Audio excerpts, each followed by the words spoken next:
They say, okay, vehicle off the road, we're going to need a minute. That's okay.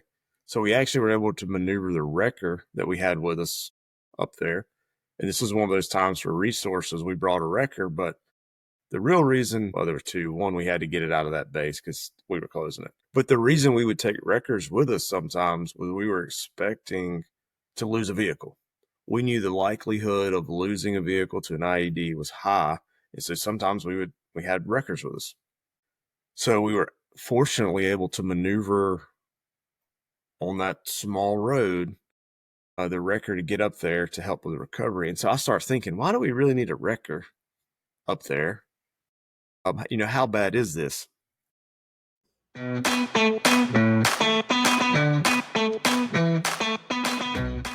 This is Craig and Andrew, two Ranger qualified Army officers with MBAs, here to help you improve your business through leadership. Each week, we'll deliver easy lessons from the battlefield to the boardroom on how to improve team performance. If you're a leader or want to be, this is the place for you. Welcome to the cohort. Disclaimer: the views in this podcast are those of the authors alone and do not represent the views of the Department of Defense or the U.S. Army. Hey, good morning, everybody. Welcome to another episode. Hey, everybody. Today, I want to talk a little bit about risk and how, as leaders, we can mitigate risk and what all that looks like. I think that a lot of times as leaders, we find ourselves in positions where we know that there's going to be some decision that leads to some type of risk. And that's not always the physical risk that I think we initially in the Army think about. We're initially thinking about airborne operations or helicopters or gunfights, and it starts with that. Yeah. But there's so many different versions or types of risk, in my opinion. And, in the business world, normally we're talking from a financial capacity. What's the risk to capital? But there's a lot of times where it's not as clearly defined as maybe the capital involved or physical risk. But I want us to kind of discuss what are some causes and then what are some ways we can mitigate these things. And as a leader, protect our organization, not just physically, but also financially and operationally when we're making decisions. Yeah, so it's funny that you talk about how the risk in the Army, and like you mentioned the way you brought it up, right? Is it like we're doing all these airborne operations and those kind of things, but you didn't mention getting shot by the enemy, right? Because there's two different types of risk, right? Yeah. So what you're talking about, you talked about different things really, which is one is the risk to mission, right? So during airborne operations, something could go wrong that affects the potential outcome of the mission. And then there's the other, like, personal risk, right, where people could get hurt. Yeah. Right. So yeah, there's different types of risk. And I think it's interesting to think about the Army concept. But so you've got a story for us about this today, yeah? Yeah. So we've got an Afghanistan story of where we were all focused on one particular side of the risk.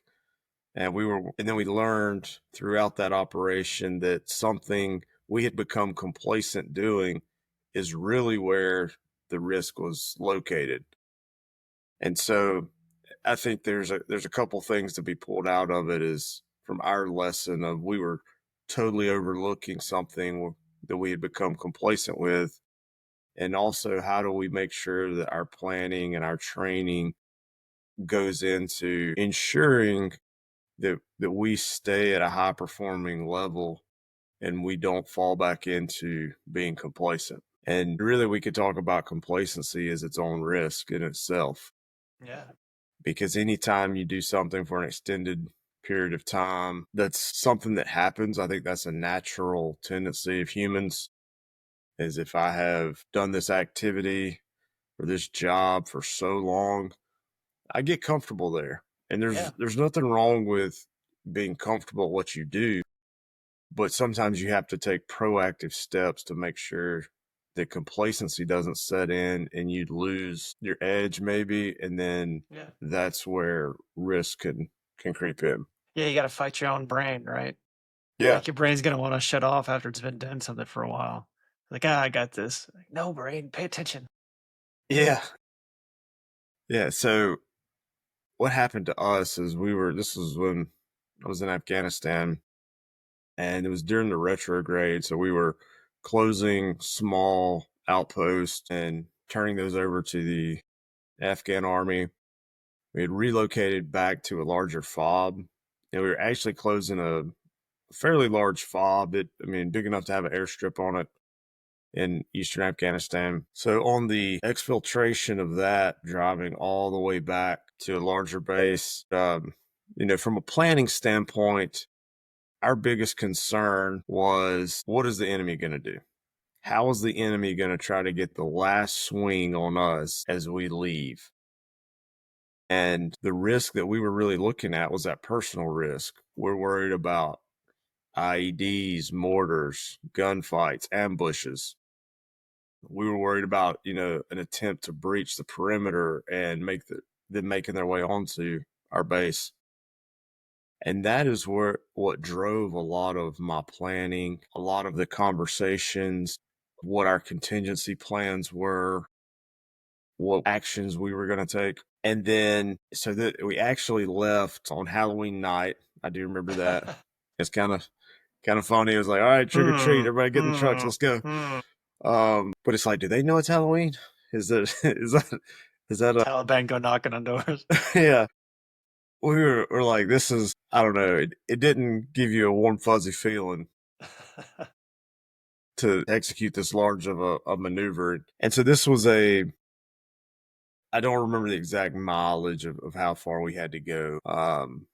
But it was going to be several hours long convoy to get out of there from one large base that we were closing to the other.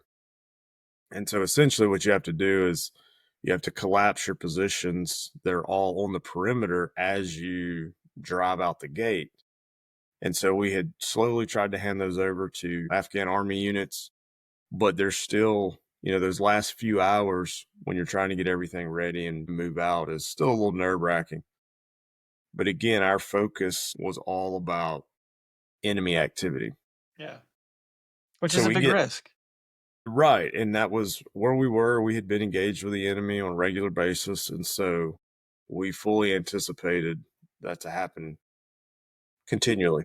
So we get out of that base uneventful, we'll call it. No ambushes, no mortar attacks. And we start traveling to our refueling stop. And we were leaving the host province going back towards Bagram. We had to go through the KG Pass, the Host Guardes Pass. And that road is it's a mountain pass road in Afghanistan that is not the most conducive to large military vehicles. I would suspect that the definition of road here is pretty loose, right? It is. It is a loose interpretation. This is not like your highway that's 6 lanes with guardrails and well paved. It is a trail in some places. It feels like it's not very wide, and all of our military vehicles are oversized for the most Mhm. part for blast protection and things like that. And so, as we were traveling through, I get a call on the radio that, hey, we're stopped up here. And so, okay, so we all kind of have a security halt, and we stop, which stopping on that road doesn't excite anybody either because you're on the side of a mountain. And so if there Mhm. were to be any enemy up above you, it's not like you don't want to fight straight up a hillside. And so again, all of our mindsets were really heavy into what is the enemy doing. Yeah. And so I noticed we've been stopped for a little longer than we should have been for any routine need. And so I call up to the platoon leader up there. And because the size of this convoy, it's not like I can see or just walk up there. And again, we have no white lights on. So not only are we on this small road, they radioed back and they said we have a vehicle off the road. Well, vehicle off the road can mean a lot of different things. Yeah, I was gonna say, like, what was your thought process right then? Yeah, I really thought like maybe we had one wheel off the road.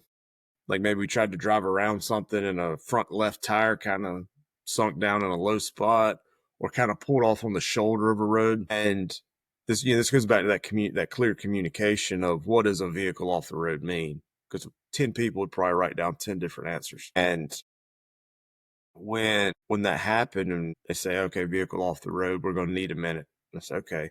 So we actually were able to maneuver the wrecker that we had with us up there.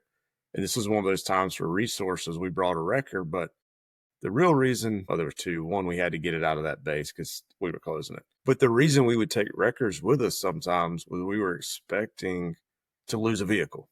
We knew the likelihood of losing a vehicle to an IED was high. And so sometimes we had wreckers with us. So we were fortunately able to maneuver on that small road the wrecker to get up there to help with the recovery. And so I start thinking, why do we really need a wrecker up there? How bad is this? Mm. But again, trying to let my team work and not go up there and micromanage it because I had two lieutenants up there, several NCOs that were working the problem. And at this point, I'm geographically probably a mile away because this was one of our lead elements. And I'm in like second in order movement. And so it would be, I felt like I would put more people at risk for me to maneuver my vehicle Yeah, all the way up there. on Is that that road. right? Because my driver asked, he said, "Do you want me to take you up there?" And I said, "No." I said, "Because of this road, and I know that everybody's going to have to let that wrecker up. I don't want my need to just see for myself. Yeah.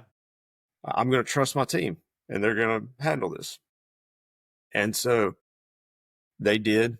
They recovered the vehicle, and so we get the radio back that they have it back on the road. We're going to continue movement, and so we continue on.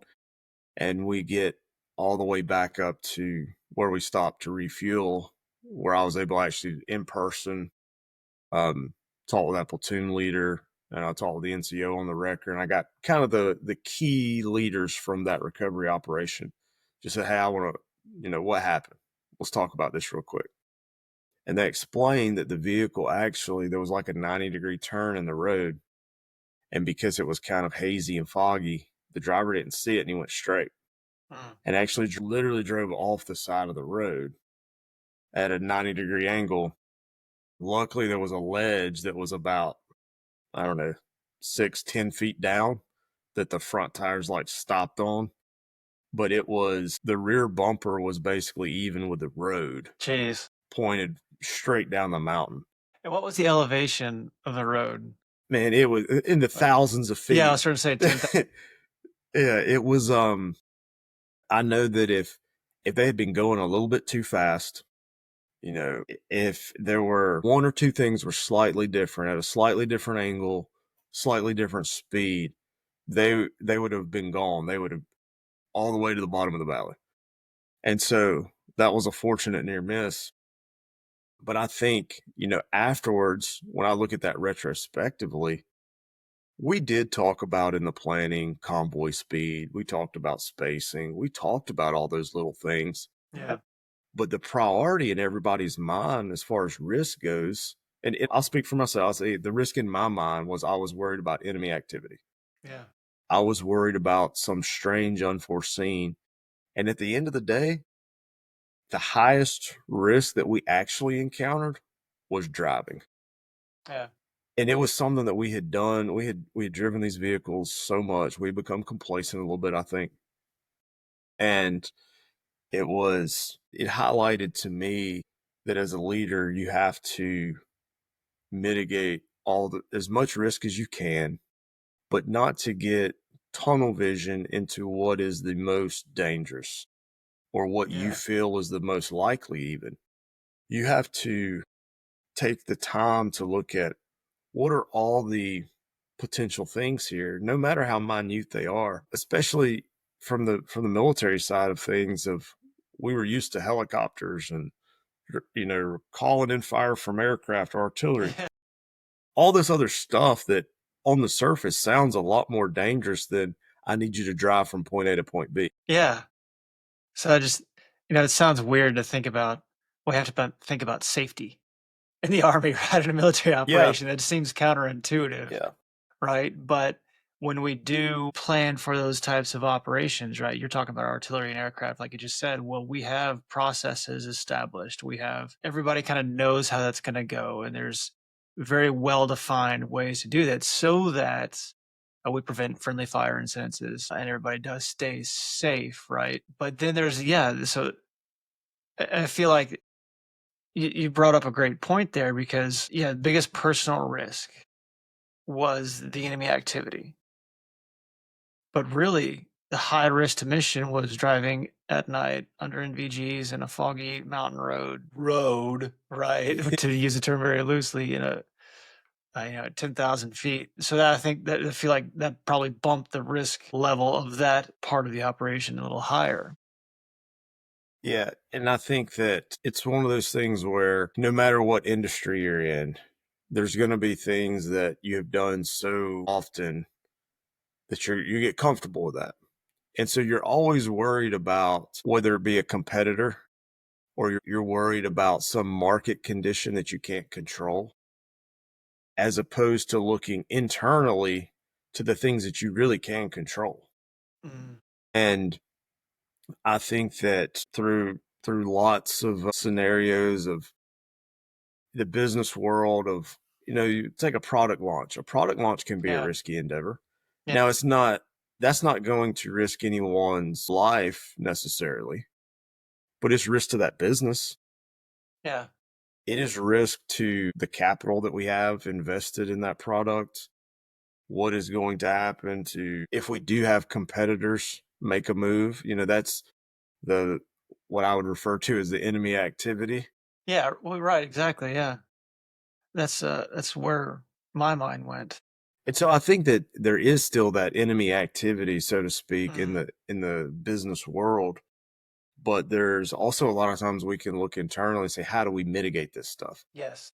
And I think a key point that you brought out is we have processes for that. And I always think back to the risk mitigation worksheet that you used to have to do for all types of training. As a young lieutenant, and even as a commander, sometimes like it was frustrating. Like, we don't really need to do this. Like, we know what we're doing. But what that really was is Craig had become complacent with a rifle range. So we'll say that we're going to go out and we're going to do some marksmanship and do some shooting. We had a worksheet that we would work through, and it would ask questions like, what is the severity of this risk? If something bad happens, how severe could it be? And then it would ask the likelihood or frequency, may have been the term it uses. Been a few days since I looked at it. But going through that worksheet for those small activities seems, frustrating.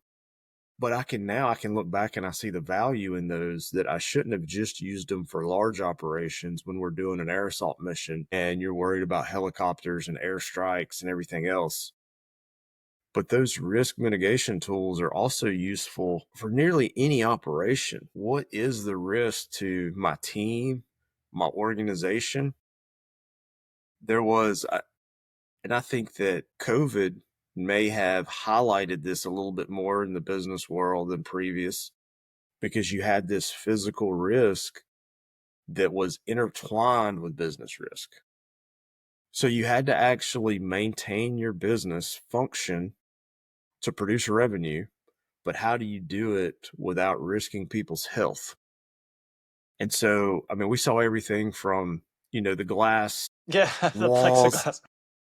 You are talking to everybody through a glass wall. Maybe it was mask, or maybe it was a spacing protocol. In manufacturing, I know some companies went to where they had took a reduced shift, so they knew that there would always be enough space between people. And it takes leaders to sit down and think through these things. And whether you use a template or a framework that your organization developed, or how you go about that, as a leader, you have to identify the risk to start with. And it's not just the big sexy events like an airborne operation. It's the little stuff too. And I think even all the way back to when it was with a vehicle or a unit that had strikers, the load plan was really important and everything inside that vehicle had to be strapped down. And so it seems silly at first until you realize if that thing rolls over or wrecks in any manner, a can of ammunition becomes a projectile in there. And nobody wants to be hit in the face with a can of ammunition. It may only weigh 20 pounds, but when you roll over at 35 miles an hour, Yeah, that's a missile. exactly. And those type things where it's real easy to be like, oh, we're not worried about that. We're not driving far, you know? Mhm, mhm. It's things that leaders have to take into consideration and put things in place to mitigate. And I think that a lot of it goes back to our processes, things like training, things like our planning and our rehearsals. And all of that, if we tie it back in with after action reviews, we can constantly be improving just a little bit at a time. Craig, I want to tease out one thing you said. So I think about, if a software company, we're going to release a new product, right? There's the risk to market, right? Hmm. The competitor might be about to release something. We want to be first, right? Because there's a risk of being second, right? So we got Hmm. to get out there first. We want to be ahead of the competitor, ahead of the enemy, right? Like you were saying. But we also don't want to release a crap product, Yeah. right? Because if it's a crap product, no matter how many updates you release, right, people aren't going to go back to it because they're gonna believe that the initial truth, right? So as the leader, you have to kind of decide which one is more important, right? And how risky each of those is, right? In terms of that exact operation. That's something you were just talking about. It's that leader kind of has to figure all that stuff out and make that call, right? To mitigate the risk as best they can and kind of decide which one is more important, Yeah. right? Because it comes down to prioritization. Uh-huh. And I think that, like you said, that leader's going to have to make that choice. And sometimes we have to assume some risk, even. Uh-huh. We have to take on, and this goes to where it's not just physical, it comes into personal or fiscal or however you want to. You can shape risk in 1,000 ways, in my opinion. But, I think if we have our big Monday morning meeting with all the leadership team and the executives, and we decide that for maintenance purposes, we're going to go and shut down machine 3, and that's the priority machine for maintenance. And they send Craig down there to ensure this happens. And I go down there, but now that I'm on the ground and I'm talking with the people that run this machine and I'm on the production floor and I can see, I get the true sense of what's going on, not just reading the reports, but now I'm here trooping the line and I know what's going on. It may be, in my opinion, and everyone else's that's down there, that it should actually be machine number 2 that's shut down first for whatever reason. Mm. And usually you can make a phone call back to, you know, my leadership team and say, hey, look, now that I'm down here, this is my recommendation, and kind of get that signed off on. Sometimes you can't. Yeah. Sometimes that guy's on a plane going to Chicago and there ain't a thing in the world you can do to contact him. But you have a limited amount of time to execute. So you have to assume some risk there. Now, that doesn't mean somebody's going to be shooting at me, literally. But what that may mean is when he gets back from Chicago, whose name is on the line for disobeying what the plan Yeah. was. But it goes back to the prioritization of, you're right. I went down there and we had decided as a leadership team that the priority was machine 3. However, this new information came to light when I was on the Uh-huh. ground. And this Uh-huh. goes back to the importance of actually being on the ground sometimes. Yeah. Reports don't tell the full story mostly. Yeah. And so I'm down there. I may have to assume some risk. And maybe it's a little bit like maybe I just get slapped on the wrist. It may be my job I'm putting on the line. Yeah. Like, I don't know exactly, but sometimes leaders have to make that call. And maybe it's, hey, I know you. subject matter expert recommends machine 2 and it's not worth that risk, or there's extenuating circumstances that the production team's not aware of. And so it may be you explaining to them, oh, we're going to do machine 3 and this is why. Yeah. And so I just think that it's important to share that risk wears many hats or has different faces. It's not this one thing. Yeah. But we as leaders are responsible for that, whether to mitigate or assume, and that we have to be very deliberate in that. To go back to the mistake I made was being complacent with an activity that we had done so much and had built overconfidence in, to where now the reality is maybe I should have put a little bit more focus there. Fortunately, everything worked out all right, and we tried to incorporate that after action review, put that back into our training plan so we didn't make that mistake a second time. Yeah, Craig, I love that you just talked about it. As a leader, you gotta go down there and see it and suss it all out, right? But then in that situation on the mountain, right, like you would have actually incurred more risk as a commander had you had to if you decided to maneuver all the way up to the incident, Yeah. right? More risk to everybody else in your formation, more risk to yourself, right? Even to that operation. But so you made that choice in your head, right? I've got, two officers there, lots of senior NCOs. They know what they're doing because it's more risky for me to go and see it just so I can see with my own Hmm. eyes. Yeah. Trust in them that they have it handled, right? So I love that you told that part of the story, right? And then you came back, with the kind of the other perspective of it, right? Which is I'm the leader on the ground that's here and I have to make this decision and just tell my boss about it later. Yeah. Right. So I love Yeah. that you kind of drew that It, dichotomy there. and sometimes, you'll find yourself kind of struggling on like, I want to go up there, but Hmm. I know I shouldn't. Cause I Yeah. remember like we were sitting there in the truck, and sitting patiently is not something that is a particular skill set of mine. Yeah. And so I remember like handing thermals up to the gunner in the hatch. I'm like, can you see anything up there? Can you see what's going on? Like Look around. wanting to, because there was desire to go up there, but you're Yeah. right. It was that at the leader, I couldn't, I didn't want to be selfish just so I could say I did. Yeah. Like I wanted to keep that in mind of what other extra risk are we incurring here, and is it necessary? Yeah. And your boss probably would have asked you if you saw it too, right? Oh, yeah, of course. And so now you got that pressure in your brain, Hmm. right? That thought. Yeah. Well, did you go up and see it? Right. Well, no, I didn't Yeah. because. Yeah. And it's not always real cut and dry. A lot of times these scenarios, and if you've been in a leader role for any amount of time, I'm sure you've learned this, is a lot of these examples that we give are complex and there's a lot of nuance to it. And so that's something that I want to remind the listeners is it's not always going to be a cut and dry yes or no answer, but leaders are paid to make decisions and to work through all this stuff. And so there will always be some ambiguity to what's the right answer a lot of times. Well, thanks, man. Hopefully nobody else is caught on a 10,000-foot pass and rolls a Yeah. 35-ton vehicle off the side of it.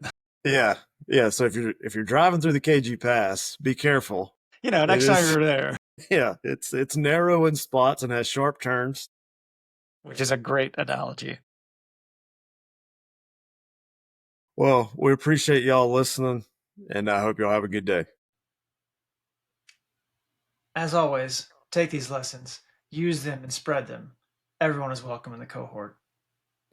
Be sure to like, follow, and subscribe for more, and drop us a line at commandpostcohort.com to request a specific topic. We'll see you next time on the cohort.